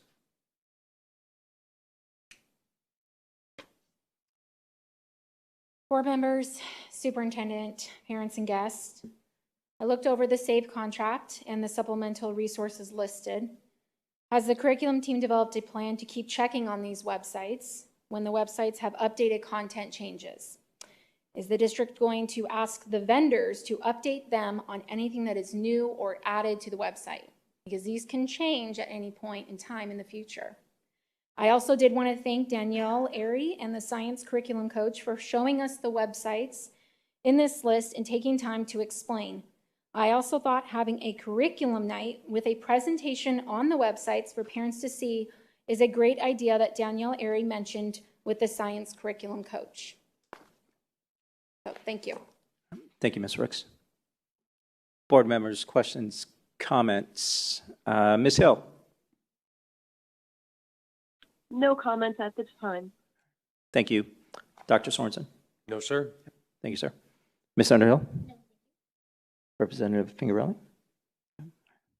Thank you. I don't have any comments either. So with that said, I do need a motion to approve 9.2, approval to add limited vendors and identified supplemental resources under cooperative SAVE contract. I'll move that we approve 9.2. I'll second. Ms. Contra, we have a motion by myself and a second by Ms. Underhill. If you can lead us through a voice vote, that'd be great. Thank you, President Sandoval. Ms. Representative Pingarelli? Aye. President Sandoval? Yes. Mrs. Underhill? Yes. Dr. Sorensen? Yes. Mrs. Hill. Yes.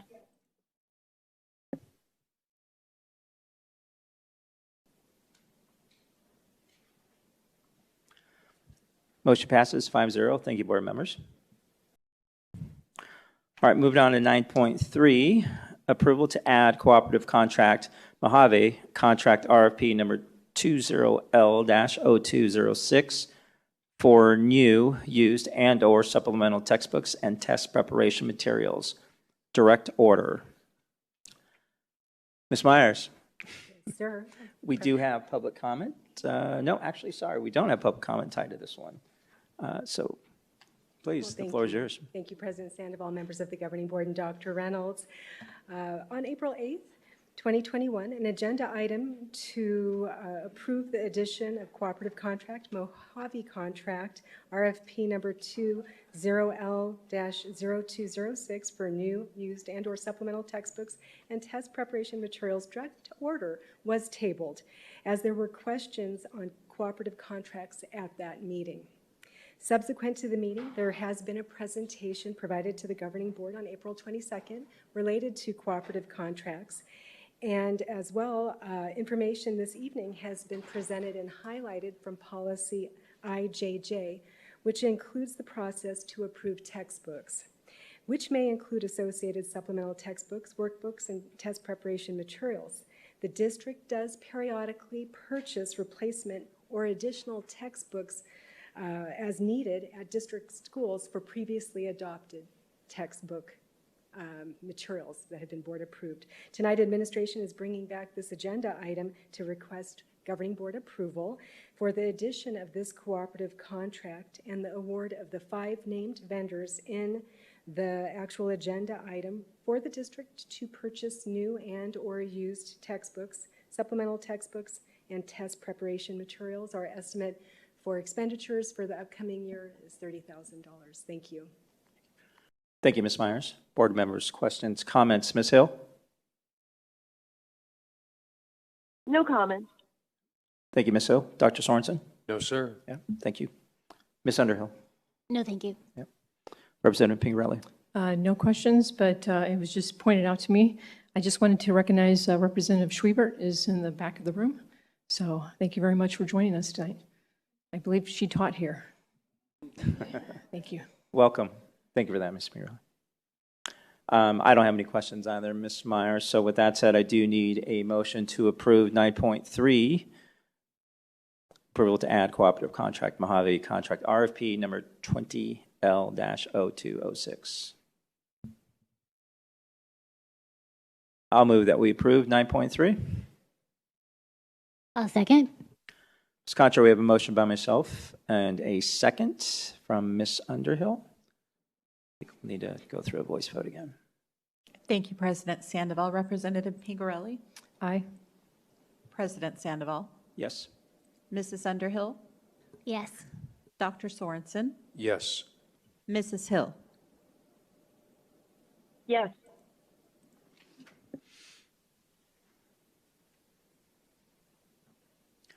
Motion passes 5-0. Thank you, board members.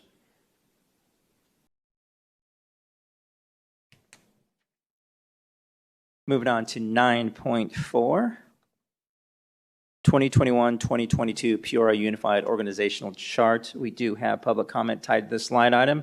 We'll allow district to present. Thank you, President Sandoval. Governing We'll go Board, to public comment. Cabinet, and guests. A few months ago, if you remember, I brought to the board a plan to reinstate the deputy position that we paused when I vacated that to become the superintendent. My proposal was to reclassify that position into a chief student services officer. That student services officer, their responsibility, their primary responsibility is to support and supervise K-12 principals, provide supports to them in the 43 schools that they serve. Currently, the support and supervision of our principals is a subset of the curriculum and instruction department. I shared with the board that I had spent the year assessing our needs in this area and identified that this level of support is critical to our strategic reset and our future success. At that time, the board didn't support that, stating a couple of reasons. The primary reason being the uncertainty of our financial situation given COVID as well, so the impact to our budget, as well as the position potentially facilitating the Diversity and Inclusion Committee.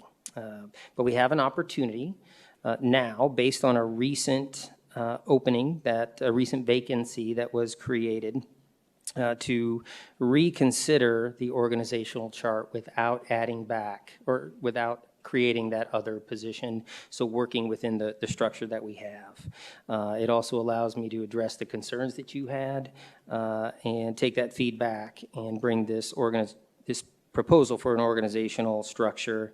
My proposal is that we reclassify the existing position of the Chief Operations position, which recently became available, or vacant rather, and therefore not needing to add administrative cost and allowing us to meet those needs. This would mean moving the responsibility of transportation, food service, and facilities to Mr. John Gay.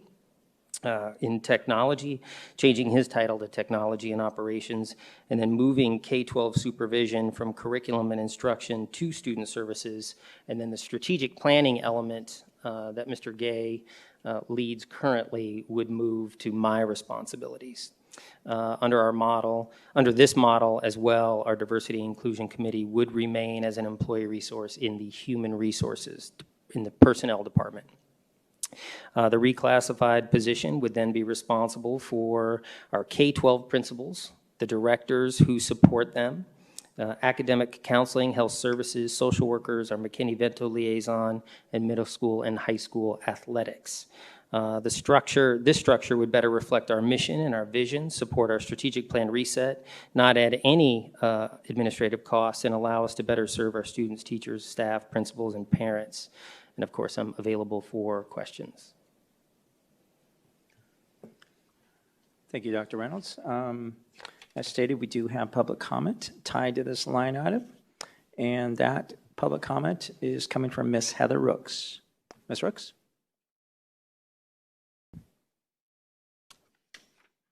Well, hello again. Yeah, my question is related to the organizational chart. You just answered the question. I was wondering if this was what was beforehand when you brought forth the Chief Student Services Officer position. I guess when I'm looking at that, it's Education Executive Director, Elementary Education Executive Director. You talked a lot about principals and administrators and their leadership skills, and we talked about that this week when we met in your district office. So why does it say Chief Student Services Officer? I guess I'm kind of questioning the title and the role of it. If there's going to be a lot more of looking into principals, administrators, and their leadership skills and how they can help the students, why is it Chief Student Services Officer?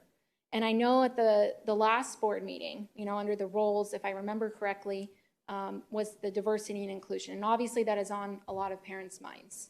And I'm not saying I'm against inclusion. I have kids with disabilities that have IEPs, and I completely understand that. But there is a lot of surrounding information out there that it is being twisted into something else. So I want to know if that is under the role of the Chief Students Officer position. And I just find it very, I don't know what's the word I'm looking for, coincidental that there's now a position that's open for that. When previously it wasn't. So that's kind of where I'm at with that. I just don't understand the Student Services Officer title and why it is only applying to principals and administrators. Kind of just going over that part again would be helpful. Thank you, Ms. Rooks. Thank you. Board members, questions, comments? Ms. Hill? No comment at this time. Dr. Sorensen? I apologize. I must have missed it. So did we absorb the deputy soup position altogether, or is that still an FTE hanging out there? I apologize. Under this plan, that would not be an FTE hanging out there. Okay. Thank you for that. Yes. I guess my comments are, last time I voted no on this because I thought it was fiscally irresponsible to add another person at the district level.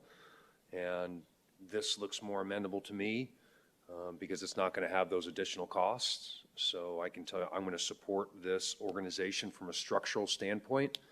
And I guess I'll just reiterate that the leaders and humans that we have in these positions are just as important to me as I evaluate you as our superintendent to ensure that we are putting in leaders, not only at the site level, but at the district level, that are service leaders that believe in empowering people and taking risks. So as we look to move or place human capital in there, I'll be paying close attention as I believe that's a direct reflection upon you. Thank you. Thank you, Dr. Sorensen. Ms. Underhill?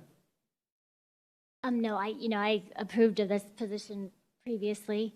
I just do want to, I am curious, I want to make sure that the Diversity and Inclusion Committee will continue that work, wherever it ends up being. That committee will continue working under the Chief Personnel Officer. Thank you for that. Thank you, Ms. Underhill. Representative Pingarelli. Well, I was one that I voted no last time, but I'm glad that we're not having the deputy superintendent, so this time I am in favor. Thank you. Thank you, Representative Pingarelli. Yeah, I was in favor of this, I guess, structure the last time we had this discussion, and I think it's, as you stated, when we take a look at our strategic plan and how we move forward and continue from a continuous improvement perspective, innovate, and be forward thinkers, I think this definitely aligns with our strategic plan and the trajectory that we're headed as a district to make sure our students are successful. So that said, if there are no more, questions or comments, I do need a motion to approve 9.4, the Peoria Unified, the 2021-2022 Peoria Unified Organizational Chart. I move to approve the 2021-2022 Peoria Unified Organizational Chart. I'll second that. Ms. Contra, we have a motion by Representative Pingarelli and a second by myself. You can run us through a voice vote. That would be great. Thank you, President Sandoval. Representative Pingarelli. Aye. President Sandoval. Yes. Mrs. Underhill. Yes. Dr. Sorensen. Yes. Mrs. Hill. Yes.